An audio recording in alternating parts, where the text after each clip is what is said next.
شكلنا هنسمع واحدة الدوري في 100 عقبة. اخبط اللايك المتين وتعالالي. تعالالي، الزمالك مش هيرحم حد. الزمالك مش هيرحم حد. شكلنا هنسمع واحدة الدوري في 100 عقبة. الله عليك يا زمالك، في رغم الظروف دي ورغم كل الصعاب اللي احنا فيها الزمالك يتألق ويتعملق. الزمالك تاني الدوري. الزمالك حاليا تاني الدوري، متفوق على الغريم التقليدي بكل نجومه، بكل فلوسه، بكل استقراره. الزمالك عظيم، الزمالك كبير. اللي ما يقولش على الزمالك كبير يبقى مغفل، اقسم بالله يبقى مريض. الزمالك كبير غصب عن اي حد. الزمالك كبير في اي وقت. الزمالك ما بيوقفش على حد. الزمالك هو الزمالك رغم كل الظروف وكل المشاكل وكل الصعاب اللي احنا فيها. الزمالك تاني الدوري ومتصدر مجموعته في الكونفدرالية. الله عليك يا زمالك. شكلنا هنسمع واحدة الدوري في 100 عقبة. شكلها هتحلو، شكلها هتحلو يا جمهور الزمالك. اقسم بالله اقسم بالله اكتر المتفائلين. محدش كان يتوقع كده خالص. يعني احنا قلنا احنا بنلعب بناشئين واللعيبه مشيت وكل ناشئين. ايه الجمال ده؟ ايه محمد ابراهيم ده؟ ايه الخضر العسل ده؟ شويه لعيبه من قطاع الناشئين دهب، والله العظيم الماظ. انا مش عارف احنا ما استغليناش ده ليه من زمان. ربما ضارة نافعة. يعني هتمشي ناصر ماهر، استفدت بادم كايد ده رسام. ادم كايد ده رسام، والله العظيم يا جدعان. ادم كايد رسام، مش لعيب كوره، ده رسام فنان كده. محمد ابراهيم رايق قوي، باك يمين رايق كده. والواد الخضري، بص على الواد الخضري كده في الهدف بتاع عدي الدباغ اللي لعبها لاحمد شريف. ايه الجمال والعظمه دي؟ احنا عندنا ذهب في قطاع الناشئين، مش لعيبه. عندنا ذهب والماس، كنز اقسم بالله في قطاع الناشئين. ما استغلناش ده ليه من زمان بقى؟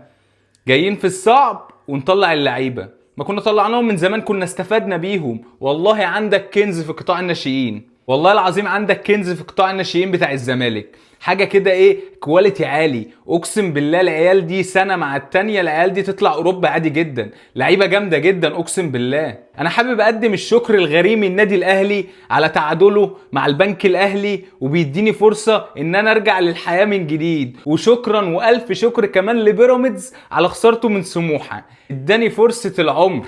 الزمالك في ظل اللي هو فيه، في ظل كل المشاكل والظروف اللي حواليه، الزمالك بينافس. لا مش بينافس، الزمالك معدي منافسينه كمان. يعني الزمالك فوق الاهلي وفوق بيراميدز. الزمالك كبير غصب عن اي حد. احنا الزمالك، انتوا مين؟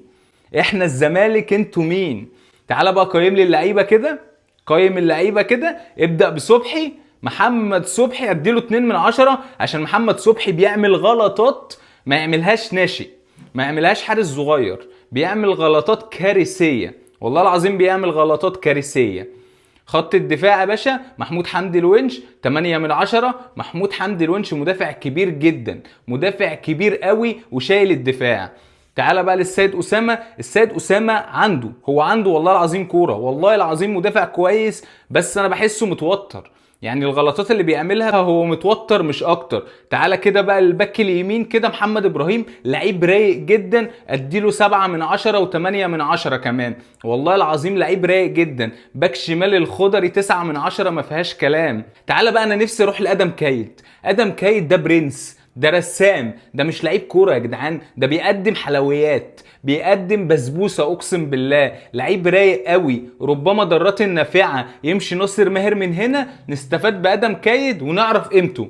لعيب كبير جدا، والله العظيم لعيب كبير جدا جدا جدا. رسام في الملعب، بيقدم عزف في الملعب، مش بيقدم كوره، دي حلويات. والمعلم ناصر منسي، مش عارف اقول فيك ايه. خلصت كل الكلام اقسم بالله. اقسم بالله ناصر منسي ده كنز يا جدعان. ناصر منسي احنا عايزين نفرط فيه ونوديه المصري. طب ازاي؟ ادينا عقلك يا جدع. ناصر منسي ده بيقعد بالعشر ماتشات ما بيلعبش وبتبقى معاده دكه، بيبقى مصاب. ناصر منسي بيرجع وبيسجل، مش بيسجل جون، ده بيسجل جون واتنين وتلاته وبيصنع وبيهدف وبيعمل كل حاجه. ناصر منسي بيعمل كل حاجه في الكوره. لعيب رايق جدا اقسم بالله. الباشا الفدائي عدي الدباغ. عدي الدباغ ياخد 10/10 في المرتاح جدا. عدي الدباغ لعيب كبير جدا جدا جدا. الناس طلعت تقطع فيه وتقول لك ازاي الفيرود ده يلعب في نادي الزمالك. اهو فيرود جامد قوي، فروت جامد قوي اقسم بالله، لعيب رايق قوي عدي الدباغ.